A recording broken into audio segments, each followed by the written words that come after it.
Hi, this is Tim Donner with this week's Liberty Nation TV Election 2020 Roundtable, as we're joined by Chief Political Correspondent Graham Noble and National Correspondent Joe Schaefer and International Correspondent and Managing Editor Mark Angelides.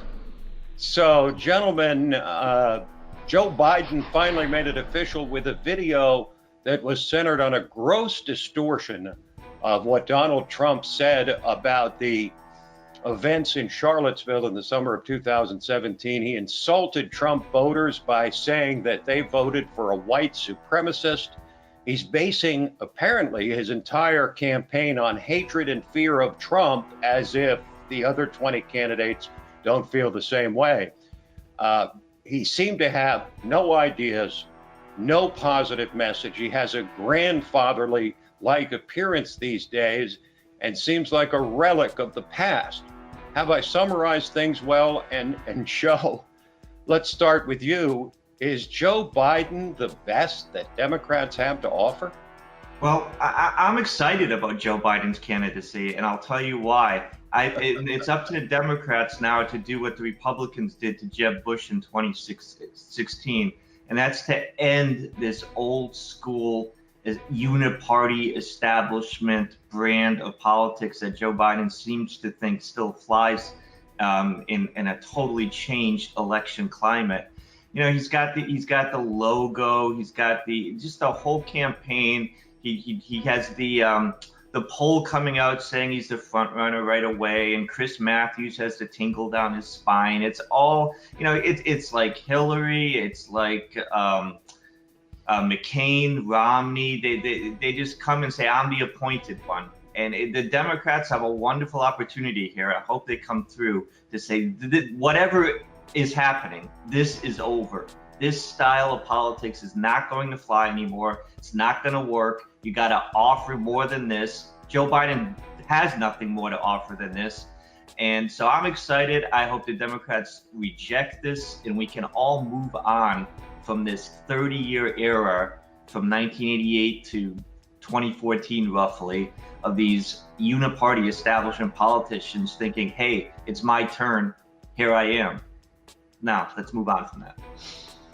Okay, well, Graham, on the other hand, Joe Biden has the so-called moderate lane all to himself in a party full of radical activists and proposals like the Green New Deal and getting rid of airplanes, and not to mention farting cows, and of course, reparations for slaves, changing the voting age to 16, getting rid of the electoral college, those kind of ideas. That's not the kind of stuff Joe Biden's going to be talking about. So he does have the sort of moderate wing of the party to himself. Does this give him a real upper hand in the battle for the nomination?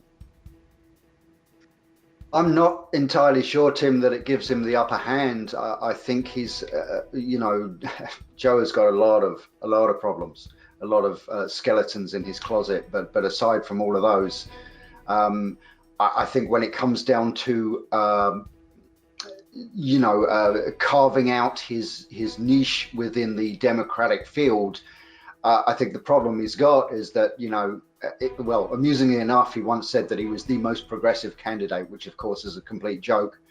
But I don't see what he's going to hold on to that identifies him as being the best choice. I think he's going to get absolutely creamed in the primary debates because he is, old school establishment and, relative to other Democrats, very much a moderate.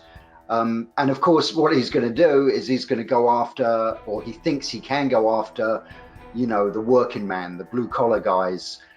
I think he kind of sets himself up as the candidate who can get their votes. But I don't know, with the economy like it is, I'm not sure how many of those blue collar guys, the miners and the steel workers and all the rest of those guys, I don't know how many of them are not going to want to stick with Trump, in light of the way the economy is going.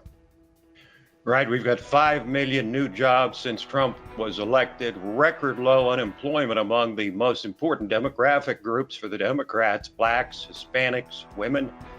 And yet, as we bring in Mark Angelides, Mark, I'm sure that your fellow Brits are all a Twitter about the Biden candidacy, yes? I would be reasonably sure that the majority of Brits don't even know who he is. And I would say that was probably true when he was vice president also. He was such a background figure even then, really just, in my opinion, just brought in to be the stable face of the Democrats. However, that stable face is now, it's much, much older and much, much duller than it used to be.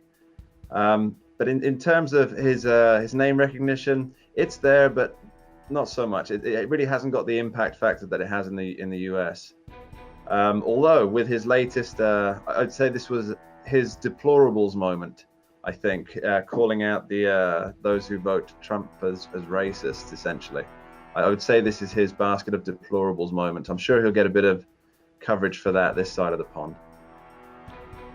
So, Joe, when it comes time for the debates, which are now only a couple of months away, a series of Democratic primary debates, what is Joe Biden going to say when Kamala Harris and Cory Booker and Bernie Sanders start talking about letting the Boston Marathon bomber and other people incarcerated vote? What is he going to say about a Green New Deal which would topple and bankrupt the entire economy? How is he going to respond when everybody's ganging up on him because he's the only one who's sort of an old-time liberal as opposed to a progressive? Yeah, I actually think it could be good for him if he walks the tightrope properly, because you cannot alienate the strident progressive base in the Democratic Party today. At the same time, what he should say is, look, you guys want to beat Trump. That's all we want to do is beat Trump. I am the person who can beat Trump. I am more palatable to the American electorate than these other people saying these things on the stage right now.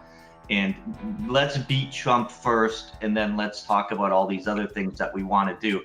I personally don't think he'll be the best candidate for the Democrats to beat Trump, but I do think that can be an effective message for him to say that hey, I'm an experienced politician. I've been through the ropes. I've been part of a winning team before with Obama. Let's beat Trump. I will be your man to beat Trump, and then we'll discuss all these other things. So these radical progressives on the debate stage may help him with that statement. I still think it's going to be a hard sell to make, but that's the sell he should make. Now, Graham, it's one thing to go to voters who voted for a certain candidate and say, look, he's let you down. He hasn't done what he's promised. And you should take another look at his performance versus his promises. But I think it's quite another thing to go to those voters and say, the guy you voted for is a reprobate, a reprehensible person, a racist, a white supremacist, as Biden clearly stated in his video. Do you think that insulting the people in flyover country who basically got Trump elected is a good way to try and secure the votes that he's going to need to secure in order, to win the election for the Democrats this time? No, it's an absolutely disastrous angle of attack to take for Biden to do that. I mean, look what happened to Hillary Clinton. That's exactly what she did. And, Mark earlier on mentioned the basket of deplorables comment, and that was a seminal moment in her election campaign. And I think if, Hillary is blamed just about everything, surprisingly enough, except global warming for her election defeat. Give her time. Yeah, give her time. Give her time. Right, sure, yeah.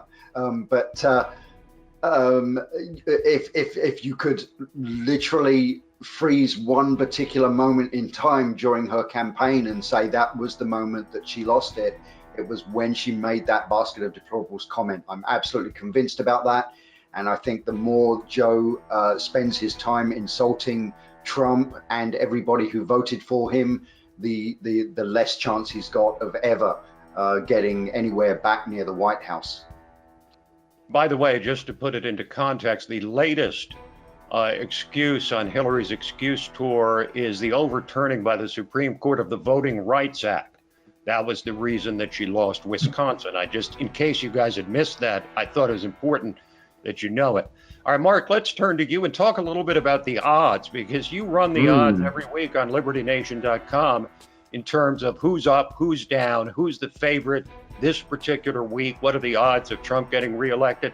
What does the electoral landscape look like right now in the minds of people who are willing to put their money down on the election?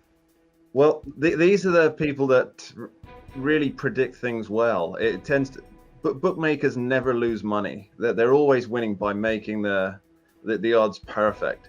And at the moment, what you've got is Bernie Sanders is leading. The last time I checked, it was Bernie Sanders on 13-5, and Joe Biden on 16-5. So there's not much difference there. I think with the polling, most of the polling at the moment, especially the primary caucus pollings, local areas, it is showing Biden ahead of Sanders, but the money's pushing Sanders just ahead of Biden at the moment. Everybody else, Kamala Harris is third. Everybody else is really not in the race anymore. Really makes you wonder what happened to the sudden rise of Beto O'Rourke. He was the hottest thing on the Democrats' dance card. Now you don't even hear anything about him because he's been supplanted by Mayor Pete, who also is of diminishing significance apparently in the race after rising for a couple of weeks. Joe, I'm going to give you Joe, I'm going to give you the last word so that we don't focus exclusively on Joe Biden in this roundtable. Let's go to the other end of the 21 candidate Conga line, that is the Democratic primary, and look at the tail end with a guy named Seth Moulton, the latest obscure congressman from Massachusetts who somehow believes that his failed attempt to overturn Nancy Pelosi's tenure as Speaker, it failed, and that's about the only thing that he ever received any kind of publicity for. Why is Seth Moulton running for president? Nobody seems to understand why he's running for president. So I don't know if I can answer that question. The people in the Democratic Party don't understand why he's running. He alienated all the old guard, which is not necessarily a bad thing to do in this changed climate, but he failed miserably. You know, when you talk about how Nancy Pelosi can't get the job done anymore and she's not useful anymore, and then you fail to topple her, well, how useful are you? And he doesn't offer anything new. He's saying the same thing all the other progressive Democrats are saying.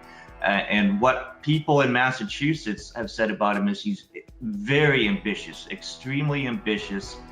And this is just another step up the ladder to him. It's amazing to me that I think this is his third term in the House of Representatives, and then it's right to the White House. There's no talk about putting in your dues anymore. It's let's go right to the top. They all seem to feel this way. And again, this guy, he wants to be the leader, and he hasn't established himself in any way, and he's not giving anybody a reason. He's not differentiating himself in any way. So why is he doing this? Why are 19 or 20 of them doing it? It's very confusing, but I don't see how he has any chance. I don't even think he's going to make it to the main debate stage, to tell you the truth.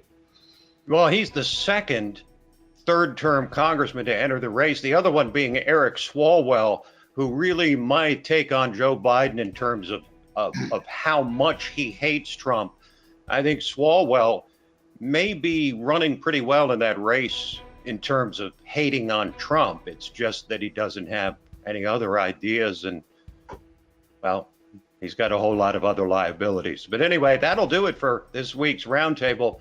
Thank you to Joe Schaefer and to Graham Noble and to Mark Angelides. I'm Tim Donner, and we'll be back next week with another Liberty Nation TV 2020 Election Roundtable. Thanks for watching.